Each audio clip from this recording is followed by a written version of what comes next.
Mais par contre, moi, ce qui me dérange quand même un petit peu avec les lames, pas avec toi. Hein.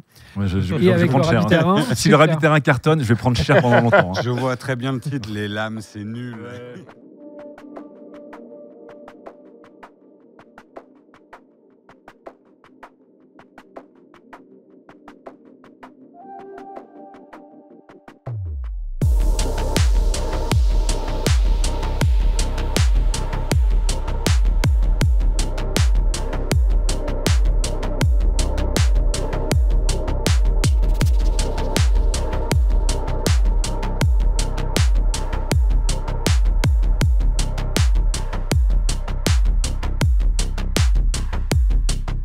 Dan, tu as suivi un peu la hype, le CV, la manière d'annoncer, les levées de fonds et les tests.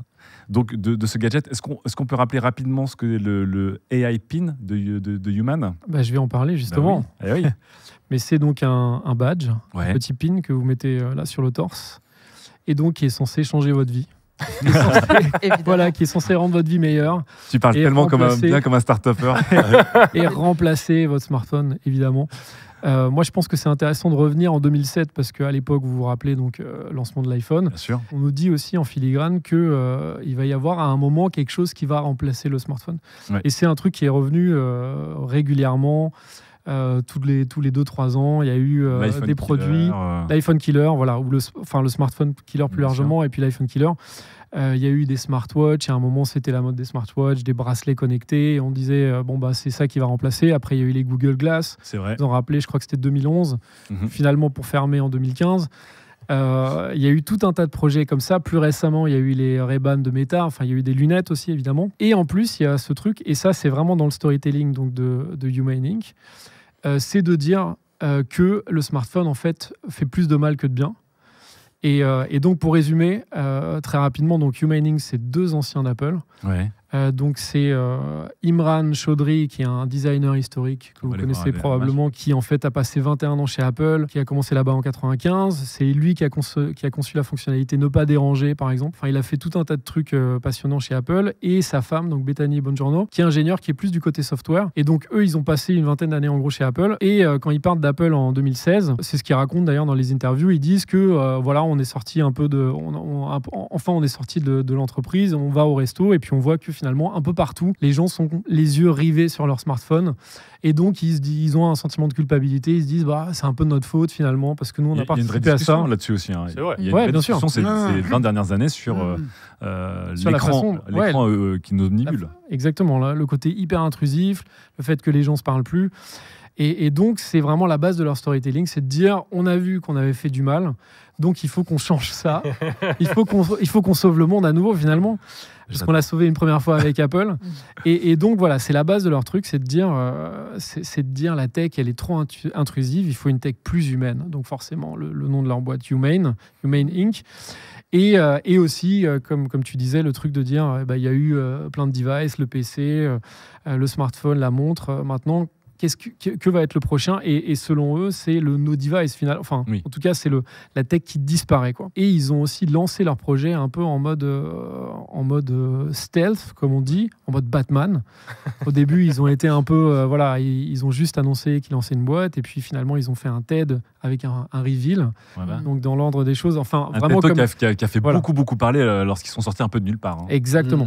Et ils ont vraiment repris les codes de Apple, de pas parler des projets avant de montrer quoi que ce soit. Et le nom du TED Talk, The Disappearing Computer. Et ça, c'est intéressant aussi parce que finalement, ils parlent pas forcément tout de suite du produit, mais ils disent voilà, le produit finalement, on s'en fout. Ce qui est important, c'est de dire que la tech va disparaître. Et je sais pas si vous avez regardé le TED Talk, mais c'est vraiment de dire c'est l'IA qui compte et il faut AI everywhere. Ça, c'est vraiment la punchline. Donc, le fameux reveal. Et puis à côté de ça, donc c'est des gens qui sont dans la tech, dans le milieu depuis 20 ans, donc ils connaissent tout le monde. Ils ont Marc Benioff au board de Salesforce. Enfin bon, en gros, ils ont vraiment toutes les planètes sont alignées pour faire un truc de malade. Et donc, tout le monde se dit, c'est génial, jusqu'à ce que finalement, le produit arrive. Et ben oui. Et voilà. Parce que là, c'est quand même le méga flop. Alors, les tests sont assez intéressants parce que finalement, tout le monde est assez d'accord pour dire que le produit est passé... Enfin, en tout cas, au toucher, il est pas mal. T'as l'impression qu'il y a de la quali et il est plutôt beau. Mais par contre...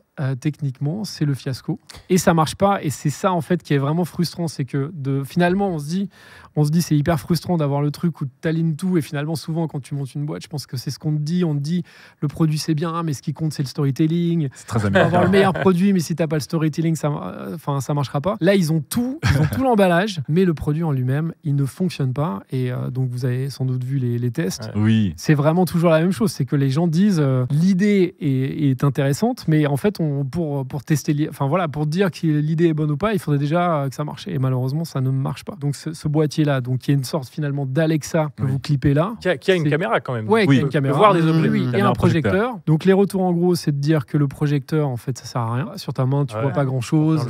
C'est hyper dur de bouger parce que tu peux faire bouger le menu. Oui, tu es censé bouger ta main en profondeur, en 3D exactement. pour balader dans l'interface. Finalement, tu vois rien. Donc, ça, c'est juste un gadget. Après, voilà, de dire que c'est une sorte d'Alexa peut-être un tout petit peu amélioré sur ton torse, mais un Alexa un peu bourré qui répond à côté, qui va soit... mais je crois vraiment entre 10 et 20 secondes de base pour répondre à la moindre question. Donc, tu poses une question, tu attends 10 ou 15 secondes et tu es un peu en mode... Et donc, tous les tests qu'on voit, c'est justement des youtubeurs qui vont aller poser la question, qui regardent sur Google, donc ils ont largement le temps de regarder la réponse et en attendant que le PIN réponde. Je trouve que quand même, dans ce lancement, il y a un truc intéressant, c'est que évidemment, ça questionne le rapport qu'on a au smartphone, qui pour le coup est quand même intéressant. Et ce truc de base de dire, il y a des écrans partout, est-ce que il faut qu'il y ait des écrans partout et puis finalement, le Vision Pro, qui est un peu aussi la réponse à ça, et c'est de dire, en fait, on met encore plus d'écrans parce que finalement, l'idée, c'est qu'on se balade tous avec un écran. On n'a plus besoin d'en avoir partout, mais on en a tous un sur la tête. Voilà, ça, c'est je trouve intéressant de poser cette question-là. Est-ce qu'il n'y a rien de mieux que le smartphone? Vous pensez que si ça fonctionnait, l'idée d'avoir un ordinateur invisible vous intéresserait? Grave. Toi, ça t'intéresserait, Mélissa? Moi, quand j'ai vu la vidéo de démo, je me suis dit, j'aurais pu faire ça avec ma tête. C'est con, mais vraiment, comme ça, tout le monde est comme ça. Ouais, c'est vrai, c'est vrai. C'est une vieille boumeuse, quoi. Mais il y a ce truc où je me suis dit, si en fait l'usage est trop bien et que du coup tu peux être debout et que c'est OK. Après, j'avais un petit sentiment de faire ça tout le temps, là. Oui. Tu vois, ça, c'est pour l'actionner, a priori. Je me disais, comme quand on était au début de l'iPhone, quand il est sorti, et je me disais, genre, non, mais appuyer sur ton écran, vraiment, jamais. Vraiment, moi, j'aime pas, je préfère taper sur des touches. On a 3 pouces. Et pourtant, voilà. Donc, oui, donc je me suis dit, est-ce que tu es une vieille boumeuse de penser que tu vas jamais faire ça? Alors qu'en fait, tu passes ta journée à faire ça. En fait, c'est pas si loin en fait en termes de gestes. Et donc moi, quand j'ai vu la première vidéo de démo, je me dis pourquoi pas et tout. Enfin, l'objet, je le trouve pas très beau vraiment. Je suis vraiment très déçu par des gens qui viennent d'Apple et qui font un objet pas aussi beau que ça. On dirait un iPod d'audio. On dirait franchement un boîtier d'iPod. Le graphisme de ce qui est projeté, c'est pas super joli quoi.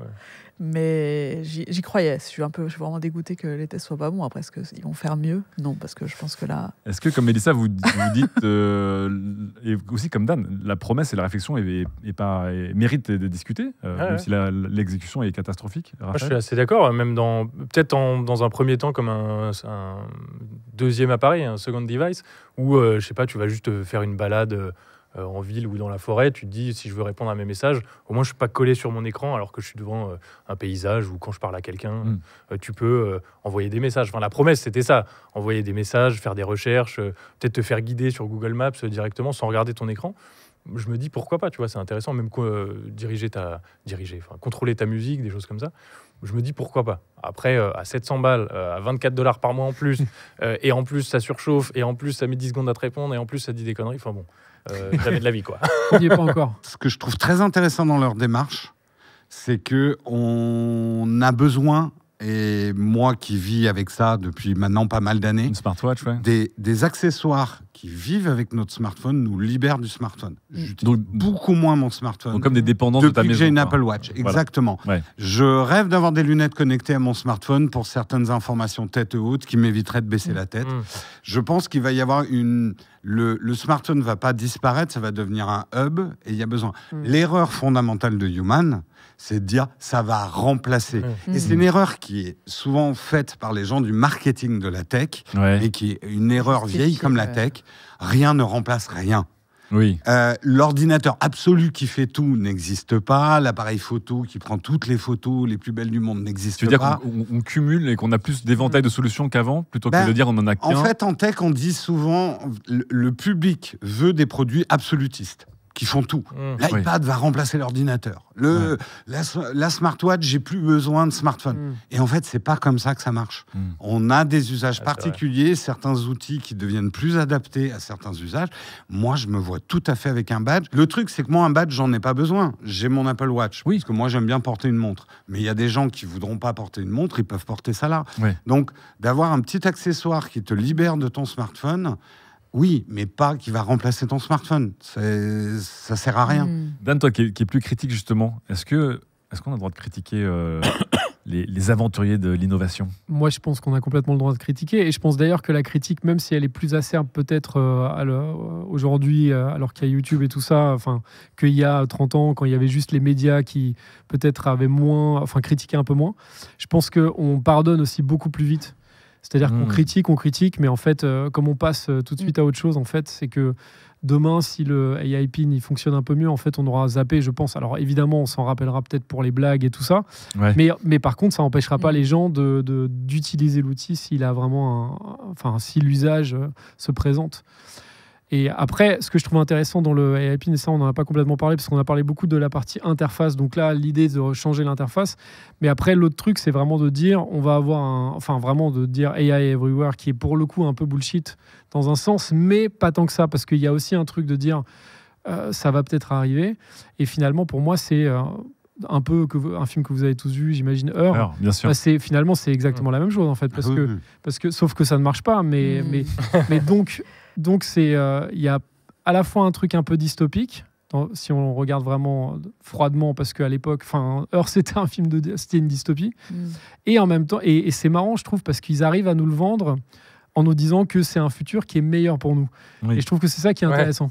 C'est de se dire, est-ce qu'un truc meilleur pour nous, c'est une dystopie ? Mais comment changer cette dystopie en utopie ? Et du coup, parce que finalement, là-dedans, il y a quand même un truc où c'est tout technologique, quoi. La réponse passe forcément par la tech, qu'elle soit visible ou invisible. Et alors qu'on peut se dire que le monde de demain passera peut-être par moins de tech. Le Rabbit R1 qui évidemment est l'autre produit qui a volé la star au AI Pin avant que le AI Pin sorte. Donc on rappelle qu'au CES de Las Vegas, Jessie Liu a montré ce très beau gadget, évidemment designé par Teenage Engineering. Et c'est le même système, un petit ordinateur au creux de la main avec une petite caméra, de l'intelligence artificielle, sauf qu'il n'est vendu que $199 et sans abonnement. C'est là où il a fait très très mal au AI Pin. Et là où il promet une promesse encore plus folle, mais qui m'a l'air encore plus foireuse, c'est qu'il promet ici pas les LLM, les Large Language Models, mais il promet ce qu'on appelle les LAM, comme moi, donc les Large Action Models. Au KLM, cette petite startup vous promet qu'ils vont pouvoir prendre le contrôle de plusieurs de vos applications pour vous booker à la fois un vol et le taxi et le meilleur restaurant de Londres pour un week-end en amoureux. Juste, il fera tout seul, comme un grand. J'ai encore beaucoup de mal à voir comment Apple ou Google ou même Amazon et tout vont laisser des agents IA prendre le contrôle à votre place sur leur service pour penser ce qui est mieux pour vous. Encore une fois, en plus, quand on parle d'hallucination d'intelligence artificielle, c'est bien de se gourer sur c'est la Statue de la Liberté et non, c'était la Tour Eiffel. C'est autre chose quand le truc, il t'a booké un resto à New York alors que t'es parti à Londres parce que le restaurant s'appelle London. Mais ça, c'était aussi un gadget qui est censé arriver dans les prochains mois, qui s'est vendu déjà à plusieurs centaines de milliers d'exemplaires. Maintenant que le Human AI Pin est sorti, est-ce que le Rabbit R1, vous en pensez quoi des promesses et de la hype autour de ce produit aussi, qui a fait le tour du monde depuis le mois de janvier? Pour le coup, la promesse, elle est plutôt intéressante, je trouve. Après, c'est pas la même chose du tout que le AI Pin, parce que là, c'est vraiment en complément d'autres outils. L'idée, c'est pas de remplacer. Oui, c'est vrai. Et puis, finalement, c'est une sorte de... même prix. C'est pas le même prix déjà. C'est encore une fois une sorte de Siri externalisée, dans un boîtier. Oui. Et en fait, l'idée, c'est juste d'avoir un petit boîtier pour avoir le produit en tant que tel. Mais en fait, tu le plugs sur ton smartphone, je crois sur ton PC aussi, je pense. Oui. Et après, l'idée, la smartwatch de Jérôme, c'est une dépendance de ton ordinateur principal. C'est vraiment un accessoire. Donc pour le coup, je trouve que encore une fois, moi, ce que je trouve intéressant dans tous ces produits-là, c'est plus la conversation que ça crée, parce que je trouve que les produits aujourd'hui ils sont pas terribles. Le AI Pin est pourri, le Rabbit R1, moi je pense qu'il va pas être terrible non plus, je pense qu'il va pas trop fonctionner, mais le fait le fait de créer cette conversation et qu'on en parle par exemple ici et que d'autres gens en parlent et même qu'il y ait des vidéos dessus, je trouve que c'est quand même cool parce que ça nous permet un peu de nous positionner par rapport à tous les outils et de nous questionner un peu. Même dans le chat, on a fait un sondage, 61% des personnes pensent qu'il y a un un mode opératoire qui sera meilleur que le smartphone. Il est juste pas prêt. Mais la majorité des gens dans le chat pensent quand même qu'il y a quelque chose qui nous attend au tournant. On se retrouve un peu à être des non-intelligences, non-artificielles, à cliquer sur plein d'apps pour accomplir une tâche. Je pense que quand tu dis je veux pas qu'un truc genre le Rabbit Air 1 décide à ma place de la place de l'avion, il va jamais le commander sans te demander. Oui. Donc tu restes quand même. Mais par contre, quand tu vois le nombre de manips qu'il faut faire, d'apps qu'il faut ouvrir dans la journée de manière répétitive, on est devenus les pantins de nos smartphones. Je suis d'accord. Voilà, c'est censé automatiser. C'est en ça que ça m'intéresse. En fait, c'est la surapp. En fait, ça va te permettre de faire des raccourcis. L'app raccourci sur iPhone, elle est géniale, mais je ne sais pas l'utiliser. Très peu de monde sait l'utiliser. Faut la setuper. C'est un peu compliqué. Il faut être un peu dev dans la tête. Il faut aimer les macros, les machins. Voilà, il faut aimer les macros, puis comprendre pourquoi ça n'a pas marché. Là, un truc qui me permettrait, mais même des actions toutes simples, mais il y en a quoi ? On a 5 apps qu'on ouvre la journée pour faire une tâche, peut-être. Qui puissent nous le faire parce qu'on fait toujours la même chose tous les jours. Moi, c'est un truc, ça me botte carrément. Et je trouve que c'est une bonne idée. Sur le papier, vous en pensez quoi ? Donc, c'est un gag avec Mélissa, parce qu'on avait fait un jeu de rôle, on a inventé la sur-app. On pensait qu'en faisant glisser une app sur une autre, on pouvait combiner 2 apps. Voilà, c'était drôle. Mais là, c'est vraiment ce qu'il propose, c'est de dire on a une app qui va superviser les autres apps et qui va te permettre effectivement d'aller, selon tes besoins et ton tunnel d'expérience, aller passer par Allociné et Amazon et checker la météo et checker Uber, etc. pour te faire ta soirée. Et effectivement, je suis d'accord avec toi, on ne se rend pas compte de la répétitivité du nombre de tâches qu'on a. Ça vous botterait ou pas cette promesse, si elle fonctionne de la part de Rabbit? Parce qu'encore une fois, rien n'est sûr. Non, mais bien sûr, sur le papier, mais vraiment, je voulais juste placer le fait que comme on a été très habitué à avoir des choses qui fonctionnent extrêmement vite, extrêmement bien, on est un peu dans une étape bizarre on est après ce moment où tout marchait hyper bien. Souvent, les gens parlent de tyrannie du confort.